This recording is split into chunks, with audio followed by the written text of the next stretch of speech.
ang mga pinakamainit na balita ngayong tanghali. Bodega sa Bulacan, na iligal umanong nagre-repack ng bigas, sinalakay ng NBI.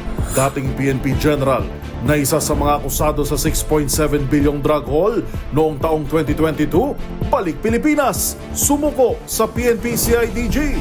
Singil sa kuryente ng Meralco, tataas ng 28 sentimo kada kilowatt hour ngayong Pebrero.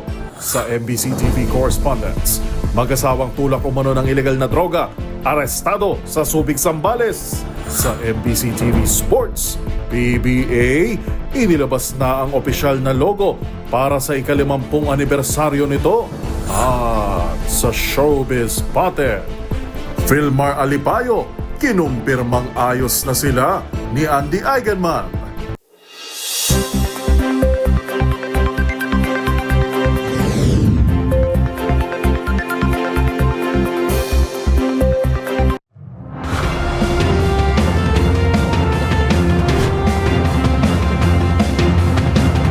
Bawat balita, makabuluhan. Bawat kwento, makapangyarihan. Boses ng Pilipino para sa Pilipino. Live mula sa MBC TV Studio. MBC TV Network News.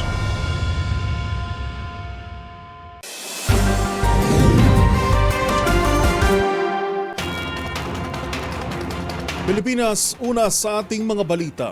Sinalakay ng mga tauhan ng National Bureau of Investigation o NBI ang isang bodega sa Bulacan na nahuling iligal na nagre-repack ng bigas. Kung paano ito nabisto ng mga otoridad, tinutukan live ni Edwin Duque. Edwin.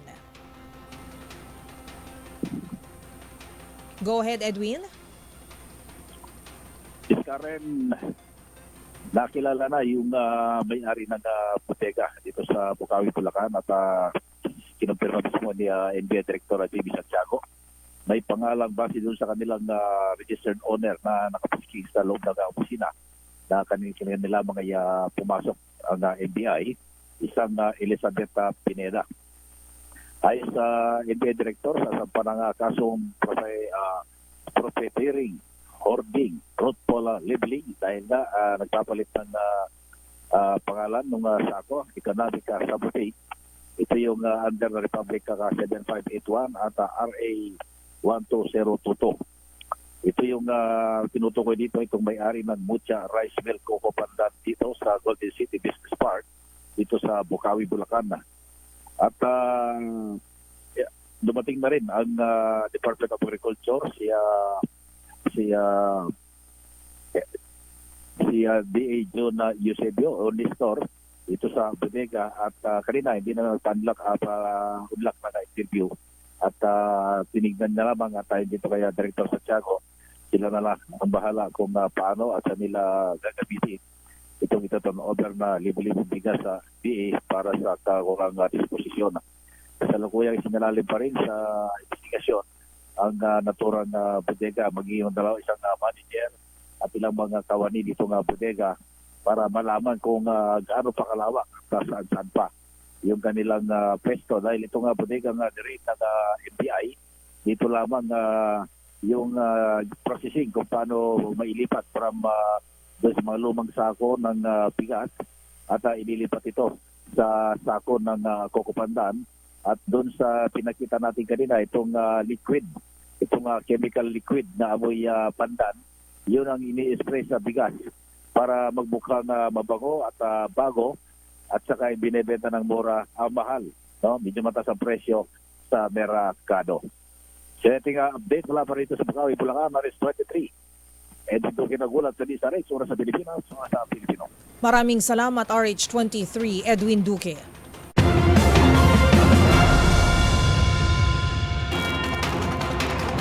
Kasunod ng deklarasyon ng National Food Security Emergency, ibinaba na sa lokal na pamahalaan ang sistema ng pagbebenta sa murang bigas mula sa National Food Authority o NFA. Kabilang dito ang posibleng pagpapatupad din ng limitasyon sa dami ng bigas na pwedeng bilhin tulad ng sa Kadiwa Stores. Magbabalita si Kyle Bulyas. Ipauubayan na ng National Food Authority sa mga lokal na pamahalaan ang pagbebenta ng kanilang bigas sa publiko. Kasunod ito ng deklarasyong food security emergency ng Department of Agriculture na layong pababain ang presyo ng bigas sa merkado sa pamamagitan ng paglalabas ng buffer stocks ng NFA. Ayon kay Administrator Larry Lacson, ibebenta nila ang bigas sa mga LGU sa halagang 33 pesos kada kilo at mabibili naman ito ng publiko sa halagang 35 pesos kada kilo. Sabi ni Lacson, ang mga LGU na ang bahala kung magpapatupad sila ng limitasyon sa dami ng bigas na maaaring bilhin ng isang individual. Matatandaang sa ilang kadiwa stores ng DA, nililimitahan lamang sa 5 hanggang 10 kilo ang maaaring bilhin ng bawat isa. Samantala, may mga patakaran ding pinaiiral ang NFA upang matiyak na lahat ng bigas mula sa kanila ay maibebenta sa publiko at hindi magagamit sa komersyo. Una po, kailangan ang ipambayad nila government check. Sabihin, galing po sa kaban ng gobyerno. At kung cash naman, kailangan may certification and notaryado na galing po talaga sa pondo ng gobyerno. No? Kasi mahirap po yun na ang pera nang galing sa private ay talagang baka ho mangyari yung sinasabi ninyo. Konti lang ibenta at yung iba ay kinomersyo na. Bukod dito, kailangan din umanong magsumite ng report ng LGU sa NFA kung gaano karaming bigas na ang kanilang naibenta na bahagi ng kanilang nilagdaang Memorandum of Agreement. Ayon kay Lacson, mayroon na ngayong 50 LGU na nagpahayag na kanilang intensyon na bumili ng bigas pero marami pa rin anyang namomroblema sa pondo. Dahil dito, sinabi ni Lacson na maaari anyang magkaroon ng consignment sa mga LGU sa pamamagitan ng Food Terminal Incorporated. Ibig sabihin ang FTA na ang bibili ng bigas sa NFA at saka ito ibebenta ng mga LGU sa publiko hanggang sa mabayaran na ito pabalik sa FTI. Para sa MBC TV Network News, ito si Kyle Bulias ng DZRH, una sa Pilipinas, una sa Pilipino.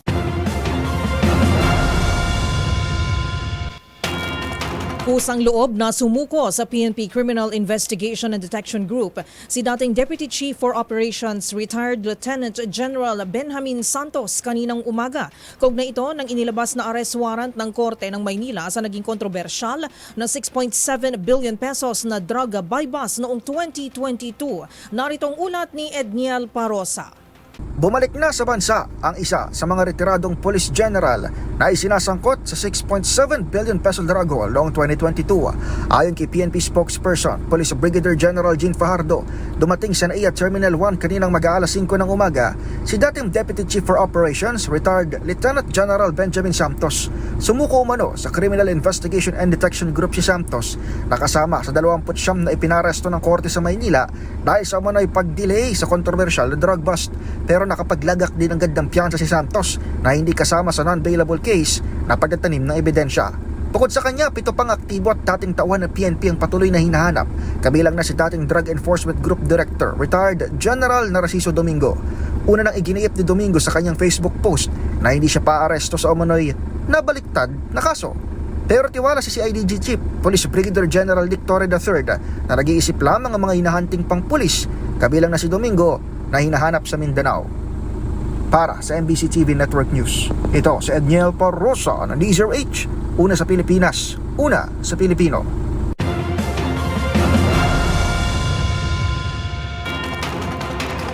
Kapit lang, tataas ng 28 sentimo ang kada kilowatt hour ng singil ng kuryente ng Meralco ngayong buwan ng Pebrero. Ayon sa Meralco, katumbas ito ng 57 pesos na increase sa monthly bill ng mga kumukonsumo ng 200 kilowatt per hour na karaniwan sa mga residential areas. Habang 85 pesos na dagdag naman sa kada kilowatt hour sa mga kumukonsumo ng 300 kilowatt hour. Ang pagtaas sa singil ng Meralco ay bunsod umano ng pagtaas sa generation charge.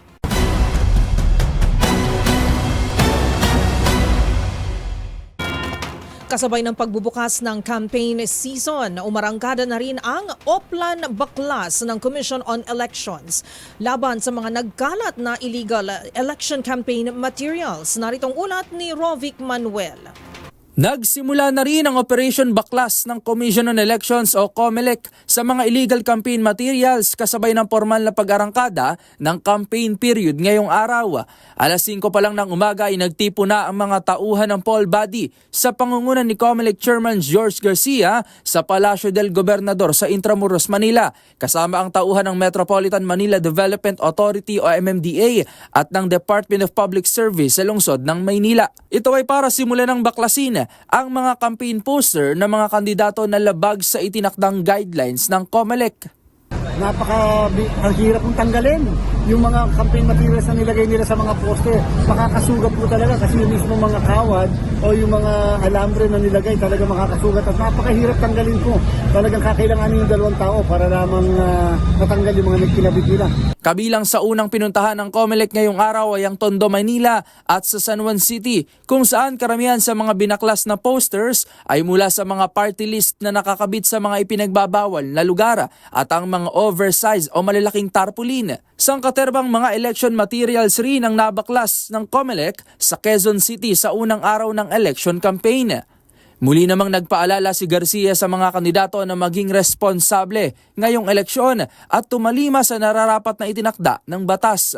Para sa MBC TV Network News, ito si Rovic Manuel ng DZRH TV, una sa Pilipinas, una sa Pilipino.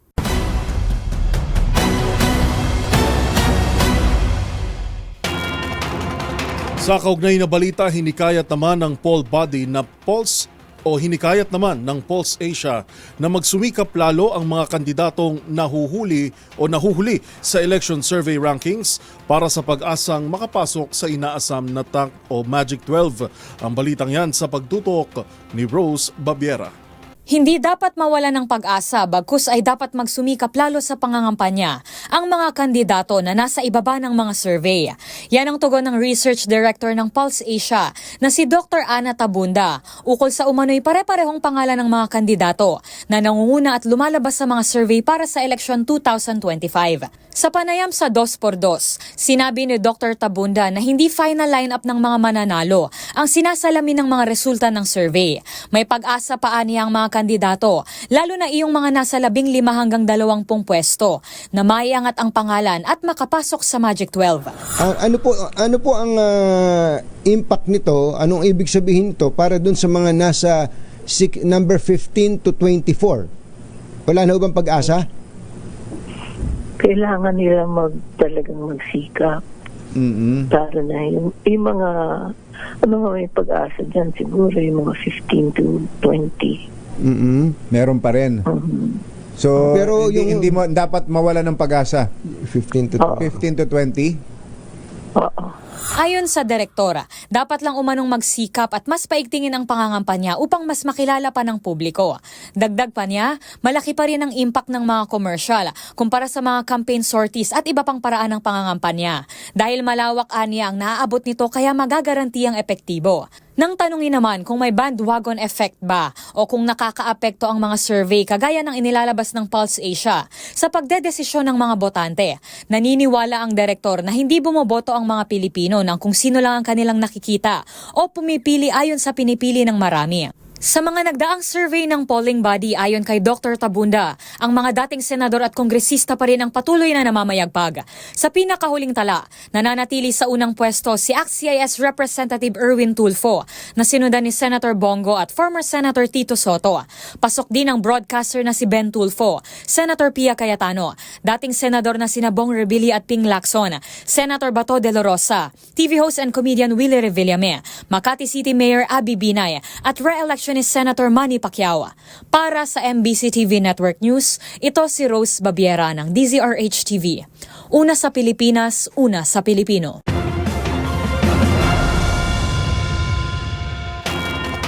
Samantala, pinag-aaralan ng Department of Social Welfare and Development o DSWD ang implementasyon ng isang Unified ID para sa Persons with Disability o PWD ngayong taon. Plano rin ng ahensya na maglabas ng digital version nito na may kasamang security features. Magbabalita si Dustin Bayog.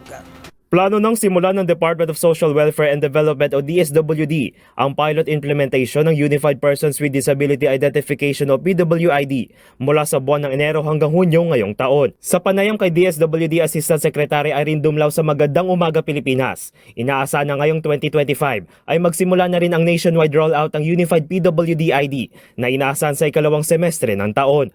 Paliwanag din ni Dumlao na bukod sa physical ID ay magkakaroon din ng digital ID ang mga PWD na may security features upang masigurong lehitimo ito. Yes, ko lamang po. Yung physical ID kasi merong RFID na yon, Radio Frequency Identification. Ano po siya, may high security features na pwede rin po magamit for offline use. So, kinakailangan talaga na ma-issuehan nga po yung mga person with disability ay ng bago po nilang ID. Kasalukuyang namang pinaplansya ng ahensya kung saan lugar isasagawa ang pilot implementation na maaaring umabot sa 60,000 hanggang 200,000 ng target na mabigyan ng bagong ID. Samantala, kinukonsidera rin ng DSWD sa pilot implementation ang magiging validity period ng ID lalo na sa ilang tinuturing ng temporary disability. Dati po kasi sa mga naging pagpupulong kung kinakailangan din natin na ma-determine kasi meron tayong mga disabilities na apparent, non-apparent, meron din namang mga temporary, meron din mga permanent disabilities. So, kinakailangan na doon sa ID ay naka-indicate para alam natin yung kung hanggang kailan po yung validity ng ID, especially kung temporary lang naman din yung disability ng isang individual. Para sa MBC TV Network News, ito si Dustin Bayog ng DZRH TV, una sa Pilipinas, una sa Pilipino.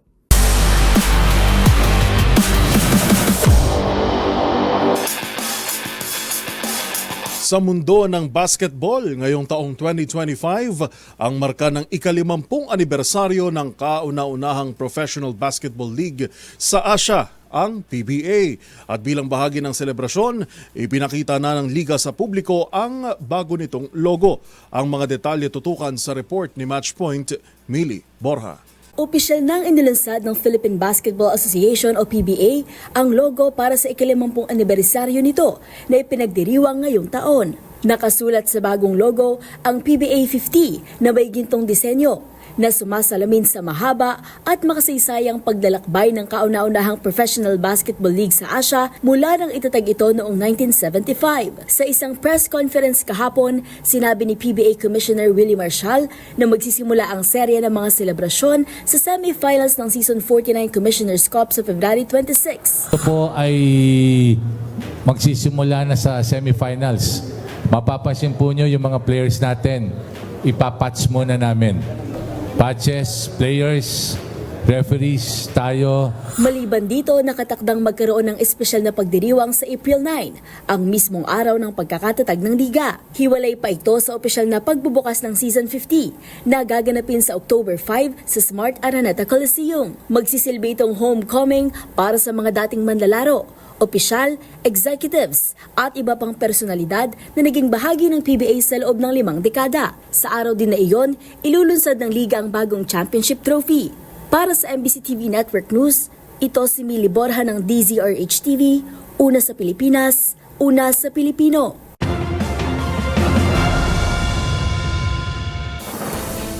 Narito ang mga balitang dapat ninyong abangan. Ang mga detalye sa pagdalaw ni Cambodia Prime Minister Hun Manet kay PBBM sa Malacanang, silipin. Sa MBC TV Global, nasa 50 katao patay matapos mahulog ng isang pampasaherong bus sa highway sa Guatemala. Sa balitang showbiz spotted, JK Labajo proud sa tagumpay ng girlfriend na si Dia Mate bilang bagong reyna Hispano-America. At sa Hoy, bawal yan, paihimodos at mga karampatan nitong parusa, alamin. Lahat ng yan sa pagbabalik ng MBC TV Network News.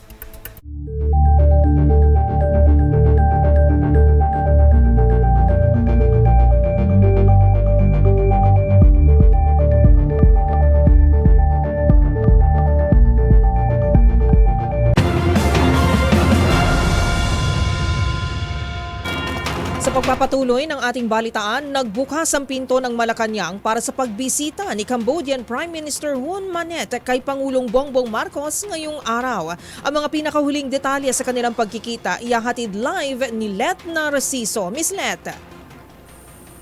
Nasa Malacanang ngayon si Cambodian Prime Minister Hun Manet para makipagkita kay Pangulong Ferdinand Marcos Jr. bilang bahagi ng kanyang 2 araw na official visit sa Pilipinas.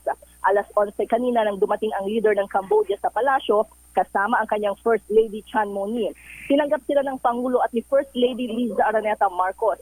Nagkaroon ng bilateral meeting ang dalawang leader kung saan pinag-uusapan ang kooperasyon sa iba't ibang larangan. Kabilang dito ang may kinalaman sa kalakalan, depensa, turismo, pagsugpo sa transnational crimes at regional at multilateral cooperation. Pinasalamatan rin ni Pangulong Marcos ang gobyerno ng Cambodia sa pagbibigay ng pardon sa 13 Filipino surrogate mothers na nasangkot sa cross-border human trafficking case noong 1 taon.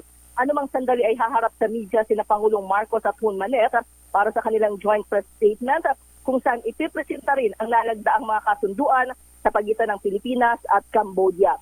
Naghanda rin ang palasyo ng espesyal na salo-salo para sa Cambodian leader at kanyang First Lady.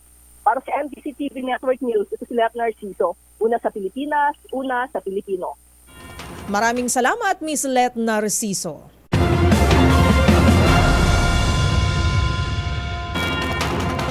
Samantala, nag-issue naman ng high alert status ang Office of Civil Defense sa isla ng Palawan at Basilan kasunod ng banta ng pagbagsak ng debris mula sa isang Chinese rocket launch. Habang binabantayan din ng militar ang presensya ng isang Chinese research vessel sa karagatang sakop ng Pilipinas. Nagbabalik si Edniel Parosa. Inilagay sa high alert ang mga lalawigan ng Palawan at Basilan dahil sa inaasahang pagkahulog ng rocket debris ng China sa nabanggit na mga lugar ngayong araw. Abiso ng Office of Civil Defense, kasadong i-launch ang Long March 8A rocket sa Hainan sa pagitan ng alas 9:22 hanggang alas 10:16 ngayong umaga. Kabilang sa mga tinukoy na drop zone ng OCD ay malapit sa Rosul Reef sa West Philippine Sea, malapit sa Puerto Princesa sa Palawan at malapit sa Haji Mutamad sa Basilan. Kaugnay nito, inatasan na NDRRMC Memorandum No. 35 ang mga kaukulang ahensya ng gobyerno na magpatupad ng Notice to Mariners at Coastal Navigation Warnings para sa mga babiyahe. Samantala, patuloy namang binabantayan ng Armed Forces of the Philippines ang research vessel ng China na pumasok sa archipelagic waters ng bansa kahapon. Ayon kay Rear Admiral Roy Vincent Trinidad, tagapagsalita ng hukbong dagat sa West Philippine Sea, nagpadala na ng barko ang militar at Coast Guard para radyuhan ang Lanhai 101 na huling namataan sa Palawan area. Pero idinahilan umano ng barko ang sama ng panahon at nangako ng innocent passage sa loob ng Philippine waters. Para sa MBC TV Network News, ito si Edniel Parosa ng DZRH. Una sa Pilipinas, una sa Pilipino.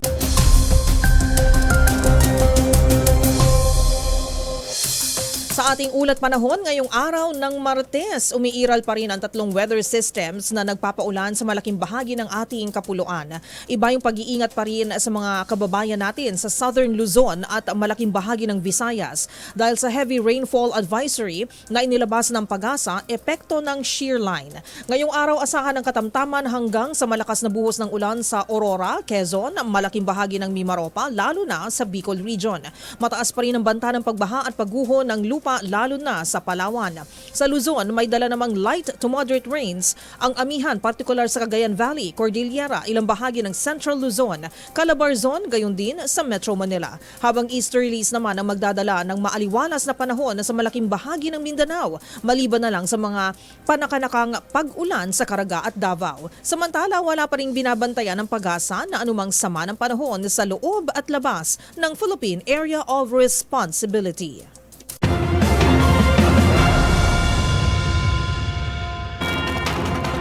Iginiit ng isang kongresista na marapat pa ring aksyonan ng Senado ang hiling na perpetual disqualification laban kay Vice President Sara Duterte kahit patangkain nitong magbitiw sa pwesto. Paliwanag nito, ang parusang ito ay kakambal na hatol na impeachment. Ang buong detalye ihahatid ni Milky Regunan. Kung sakaling magbitiw si Vice President Sara Duterte bago mahatulan sa impeachment trial, dapat resolbahin pa rin ng Senate Impeachment Court ang hiling ng prosecution na siya ay patawan ng perpetual disqualification sa paghawak ng posisyon sa gobyerno. Ayon kay Manila Representative Joel Chua, miyembro ng House Prosecution Team, dapat magpasya ang Senate Impeachment Tribunal sa kanilang prayer na pagbawalan si VP Sara na humawak na anumang pampublikong posisyon. Ipinaliwanag ni Chua ng impeachment complaint ay may dalawang pangunahing parusa, ang pagtanggal sa posisyon at disqualification mula sa paghawak sa alinmang posisyon sa gobyerno. Ayon kay Chua, kung ang senaryo ay mag-resign si VP Sara, dapat resolbahin ang isa pang penalty ng impeachment na disqualification to hold any public position. Dagdag pa ni Chua, ang resignation ay re-resolba lang sa pagpapatalsik pero dapat resolbahin din ang hiling ng prosecution na disqualification. Anya, ang impeachment ay isang hakbang pa lang at kailangan niyang maalis sa pwesto para siya ay makasuhan. Sa panig naman ni Tingog Party List Representative Jude Asidre, ang Senado ay merong constitutional mandate na ituloy ang paglilitis kahit pa umabot sa pagre-resign ng Vice Presidente. Para sa MBC TV Network News, ako si Milk Regunan, una sa Pilipinas, una sa Pilipino.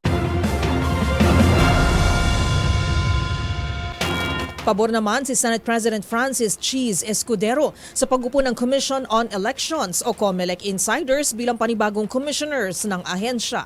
Paliwanag ni Escudero, maliban sa wala silang bahid ng anumang political color, ay maalam na sila sa sistemang pinatatakbo ng COMELEC. Ang buong detalye sa report ni Raymond Dadpaas. Suportado ng liderato ng Senado ang pagtatalaga ni Pangulong Bongbong Marcos ng mga insiders bilang mga bagong commissioners ng Commission on Election o COMELEC.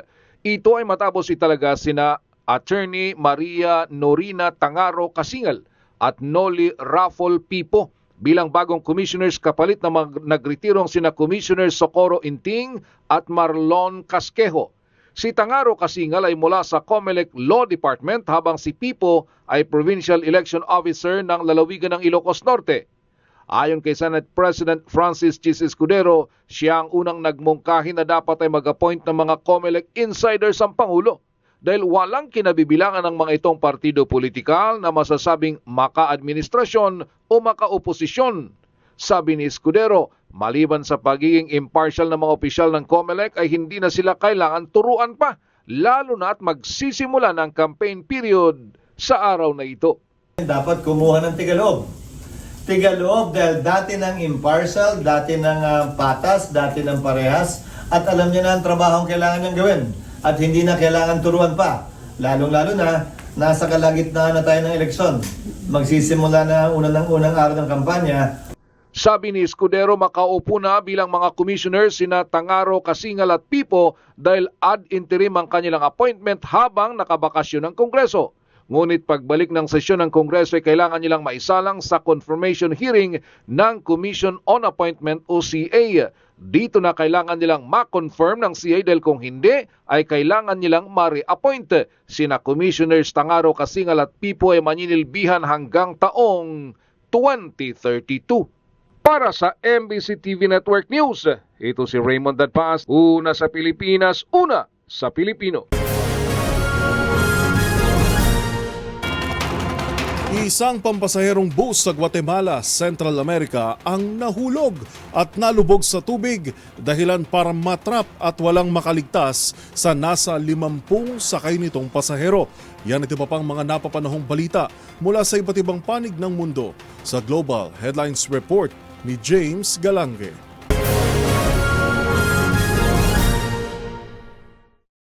Patay at walang nakaligtas ang nasa 51 pasahero sakay ng isang pampasaherong bus sa Guatemala City sa Central America. Ito ay matapos mahulog ang bus sa isang highway bridge at nalubog sa tubig dahilan para matrap ang mga sakay nito. Idinala na agad sa morgue ang mga bangkay habang patuloy pang inaalam ng mga otoridad ang naging dahilan ng pagkahulog ng naturang pampasaherong bus.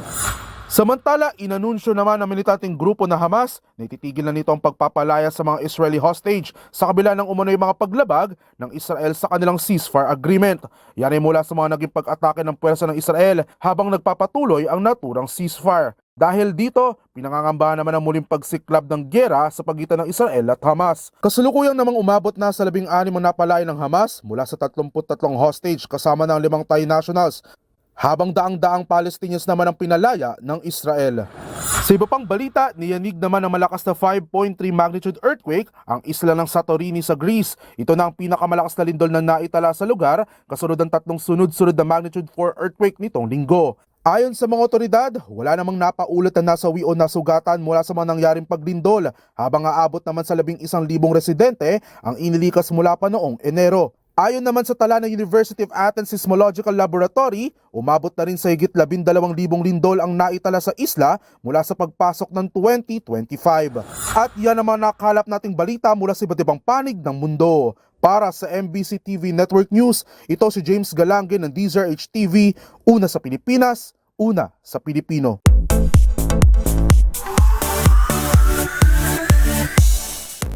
Sa ikalawang pagkakataon, isang Filipina ang kinoronahan bilang Reyna Hispano-Americana at siya ang 22-year-old Caviteña beauty na si Dia Mate. Kasunod niya, nagpaabot ng sweet message para sa kanyang beauty queen girlfriend, ang OPM artist na si JK Labajo. Narito ang report ni Showbiz Angel.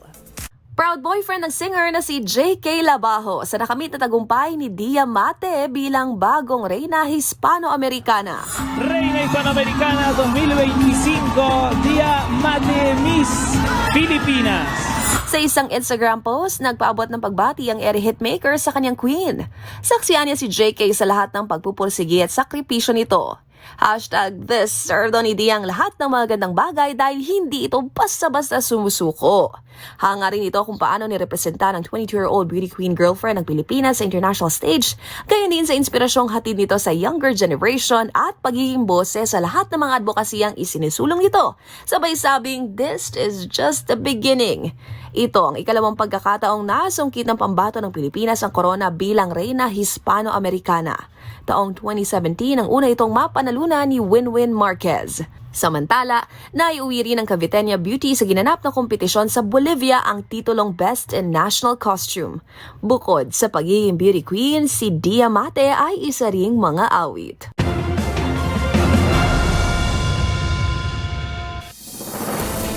Abangan sa aming pagbabalik sa DZRH Election Series na Bakit Ikaw, Senatorial Aspirant na si Ariel Querubin, nangakong mahigpit na babantayan ang rice hoarders at smugglers. Sa MBC TV Sports UST Women's Volleyball, Magic Bunot Saiza Gula hindi maglalaro sa UAAP Season 87.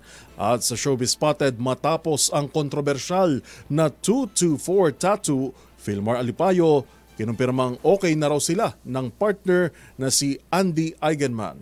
Yan at marami pang iba sa pagbabalik ng MBC TV Network News.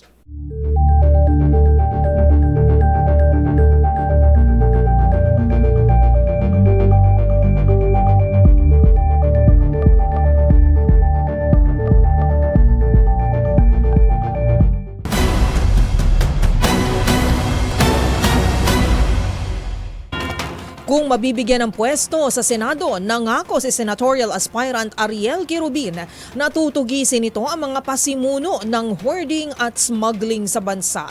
Kasabay nito nais itong isulong ang scholarship program para sa mga panganay na anak. Ang pagsalang ni Querubin sa Bakit Ikaw? The DZRH Election Interviews, tinutukan ni Wina Hesoro. Tututukan ni Ariel Querubin ang problema sa hoarding at smuggling ng mga bigas sa Pilipinas. Sa Bakit Ikaw series ng DZRH para sa midterm elections, sinabi ni retired Marine Corps Officer Colonel Ariel Querubin at ngayon tumatakbo bilang senador na sa ngayon ay maraming nagsasabing tututukan ang mga hoarders at smugglers sa bigas, ngunit hanggang sa ngayon umano ay wala pa ring nakukulong. Aniya kung siya man ay papalarin, hahabulin niya ang mga ito at pananagutin sa batas. para mapamura natin ng husto yung bigas na yan, habulin natin yung mga hoarders, smugglers kasi yan yung yan yung talagang nagpapataas ng presyo. Isulong din ni Kerubin ang kanyang programang BETCO, kung saan ay biyay patungkol sa busog tiyan na naglalayong matugunan ang problema sa agrikultura, lalong-lalo na sa bigas. Yung D is busog na tiyan, kasama na dyan yung food security kung sa bahay sa BETCO. BETCO, no? Balak natin kasi na kung pala rin tayo, magpasabatas tayo na lahat ng mga nakatiwangwang na mga military reservation, no? Gamitin natin para taniman uli. Ang ina man ay tumutukoy sa edukasyon. Gusto niyang gawing scholar o maging scholar ang mga panganay na anak para makatulong umano sa kanilang pamilya. Dekalidad na edukasyon. Magsusulong tayo ng batas na lahat ng mga panganay sa pamilya scholar kasi alam natin na ito yung tinatakbuhan ng mga kapatid niya o ng mga magulang pag may mga pangangailangan sila. Ang dami nating scholars. Bakit kamo hindi na lang unahin din mga panganay, di ba? Habang ang tinaman ay tumutukoy sa paglikha ng mga trabaho at sapat na kita. Alam natin na yung mga ayuda is panandalian lang na solusyon yan. Kailangan pa rin natin na mag-isip ba ng mga trabaho. So, yan ang uunahin natin. Lalabanan niya rin ang korupsyon. Aniya gagawa siya ng batas na naglalayong ang lahat ng transaksyon ng gobyerno ay maging automated na upang magkaroon ng transparency. Dating naman sa korupsyon, alam natin na magsasabatas tayo na sa lahat sana ng transaksyon ng gobyerno automated. May transparency. Makikita natin. Samantala, para kay Kerubin, importante ang ROTC, kaya gusto niya itong ibalik dahil disiplina at leadership ang itinuturo dito. Ibalik natin yung ROTC. Kung ayaw nila na puro military yan, palitan natin yung program instruction, di ba? Gawin natin na meron din disaster response o disaster relief operations o whatever na gusto natin na hindi lang puro military. Para sa MBC TV Network News, ito si Wina Hesoro para sa DZRH. Una sa Pilipinas, una sa Pilipino.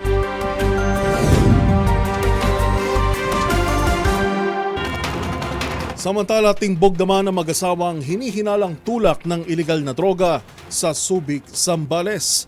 Yan at iba pang mga rumarapidong balita mula sa probinsya, hatid ng iba't ibang istasyon sa ilalim ng MBC Media Group.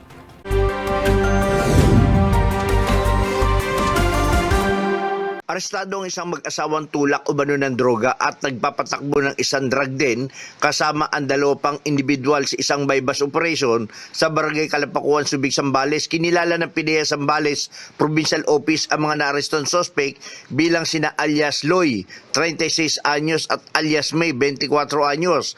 Kasama rin sa mga nadakip ito sina alias Sally, 45 at alias Benz, 38 anyos. Nasamsam sa operasyon ang 5 plastic sachet na naglalaman ng humigit kumulang 8 gramo ng shabu na tinataya nagkakalaga ito sa 54,000 piso, 400 piso. Nakumpiska rin ang iba't ibang drug paraphernalia at mark money na ginamit sa operasyon. Kasalukuyang nakakulong na ang mga nahuling suspect sa PDEA Jail Facility sa lungsod ng San Fernando, Pampanga, kung saan dinala din ang mga nakumpiskang illegal na droga sa PDEA Regional Office 3 Laboratory para sa pagsusuri. Naharap ang mga suspect sa kaso paglabag sa Republic Act 9165 o ang Comprehensive Dangerous Drug Act of 2002. Danny Kumilang, RH37. Una sa Pilipinas, una sa Pilipino. Tinanggap na ng ilang mga former rebels sa mga dating membro ng New People's Army sa lalawigan ng Northern Samar ang livelihood assistance mula sa gobyerno.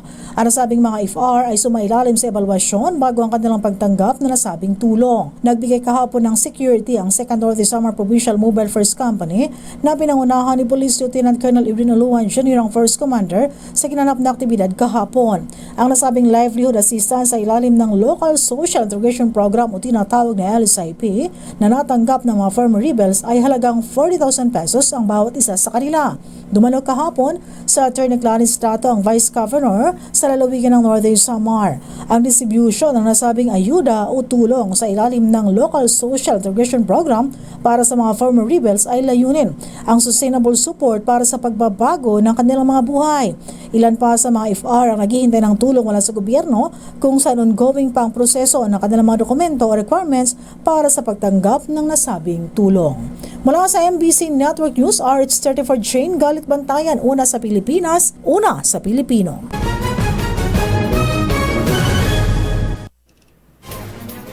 Nasabat ng Bureau of Customs ang aabot sa 13 million pesos na halaga ng smuggled fuel, lulan ng isang motor tanker at ilang lorry truck sa isang pier sa San Juan, Batangas. Ang mga maaaring kaharapin ng mga may sala, alamin sa report na ito. Naharang ng Bureau of Customs o BOC ang isang motor tanker at ilang lorry trucks na may dalang hinihinalang smuggled na langis na subukin port sa San Juan, Batangas. Ayon sa BOC, nagkakalaga na 13 milyong piso ang nasabat na smuggled fuel matapos ito ikasang operasyon katulong ang ilang ahensya ng gobyerno. Nasa kabuang 200,000 litrong smuggled na diesel ang nakupiska, lula ng M/Lee Feliza kasamang 11 lorry trucks. Dagdag ng BOC, ang iligal na pumapasok na smuggled fuel at ang tinatawag na paii-modus o paglipat sa mga maliliit na vessel ng hindi na markang langis upang makaiwas sa buwis ay naglalagay sa panganib na makakagamit ito.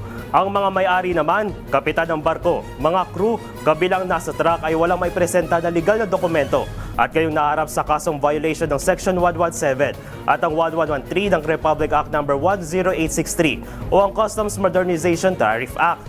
Nakapaloob sa Section 117 na dapat may deklarasyon ng mga produktong ine-export o ini-import, kabilang ang mga clearance, lisensya at iba pang kinakailangan dokumento. Habang nakalagay sa Section 113 na makukumpiska mga uri ng transport na naglalaman ng mga smuggled na produkto. At base sa Section 1401, ang mga lalabag dito ay maaaring maharap sa kulong o multa na nakadepende sa halagang makukumpiska ng mga otoridad. Sa kaso ng nasabat sa Batangas, maaari itong maharap sa kulong na 6 na taon hanggang 12 taon o multa na 1.2 milyong piso hanggang 15 milyong piso. Maharap din sa kaso ang mga nahuli sa ilalim ng Republic Act No. 10963 o ang Tax Reform for Acceleration, Inclusion o Train Law, kung saan ang mapatutunayan nagbenta, nag-trade, nag-deliver o nag-transport ng hindi markadong langis ay maaaring maharap sa multang 2 million pesos sa first offense, 5 million sa second offense at 10 million at revocation ng lisensya sa ikatlong offense. Kaya kung mayroon pa kayo nakitang ipinagbabawal na akto o mayroon kayong reklamo, itag nyo kami sa DZRH. Hoy, bawal yan!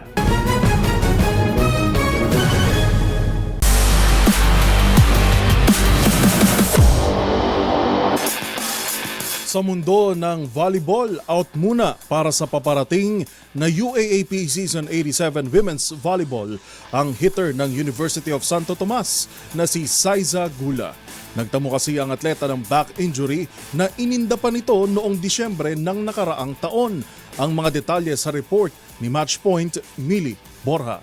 Hindi pa man nakaka-recover sa pagkawala ng power lefty spiker na si Jonah Perdido dahil sa kanyang season-ending injury, tila isa na namang pagsubok ang dadalhin ng University of Santo Tomas Golden Tigresses sa UAAP Season 87 Women's Volleyball Tournament. Inununsyo kasi ng koponan na hindi rin makapaglalaro para sa Espanya squad ang hitter na si Saiza Gula dahil naman sa inindang back injury. Sa inilabas na pahayag ng team, natamo ni Gula ang injury dahil sa hindi magandang pagbagsak na nagdulot sa kanya ng displaced fracture sa tailbone. Sa kabila nito, isinama pa rin ang 5'4" spiker sa plano ng team para sa bagong UAAP season at nakasama pa sa training camp sa Japan noong Enero. Pero matapos ang panibagong X-ray exam at re-evaluation sa lagay ng manlalaro, hindi pa rin umano humuhupa ang sakit na siyang dahilan kung bakit hindi rin ito nakadadalaw sa ilang mahalagang training. Ayon sa Golden Tigresses, prioridad nila ang kalusugan at future ni Gula bilang atleta, na mas mahalaga raw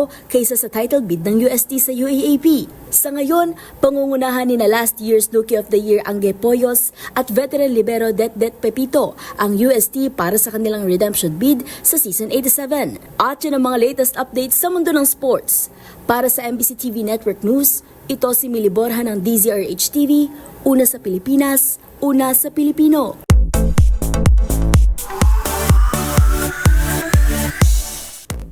Nitong mga nagdaang araw, usap-usapan ng netizens ang tila parinigan sa social media ng engaged couple na sina Heidi Eigenman at Philmar Alipayo. Pero kagabi lang mukhang all is well na ulit. Kasunod ang kumpirmasyon ng pro surfer na naayusan nila ang kinaharap na issue sa kanilang pagsasama. Narito ang report. Naayos na ang gusot sa pagitan ni Andy Eigenman at kanyang partner na si Philmar Alipayo. Sa isang post ng professional surfer, kalaki pang isang video kasama ang Siargao-based actress at kanilang mga anak. Nakasaad ditong it all went way too far na dapat kanila na lang daw inayos in private. Sa huli, pagtitiyak nito, okay na kami. Mga gunitanan nito lang weekend, usap-usapan sa social media ang dalawa matapos mapansin ng netizens na in-unfollow na nila ang isa't isa sa Instagram. Na sinundan pa ng ilang IG stories kung saan ibinahagi ni Andy na may isang kaibigan daw si Philmar na inaya itong magpalagay ng matching tattoos nang hindi man lang ipinaalam sa kanya. At bagamat hindi naman pinangalanan ni Andy kung sino ang tinutukoy, maraming netizens ang agad nagsuspetsang ito ang Swedish friend ni Philmar matapos sa mga lumabas na larawang magkasama silang nagpalagay ng parehong tattoo na numerong 224. Samantala, kahapon lang din laman ng IG store ni Andy na bumisita sa Siargao ang kanyang lolo't lola na sina Rosemary Hill at Eddie Mesa. Kung matatandaan, taong 2020 nang ma-engage sina Andy at Philmar. Sila ay may 2 anak, ang 5 taong gulang na si Lilo at Koa na nag-celebrate lang ng kanyang 4th birthday last January. Para sa MBC TV Network News, ito bang ng Showbiz Angel ng DZRH TV, una sa Pilipinas, una sa Pilipino.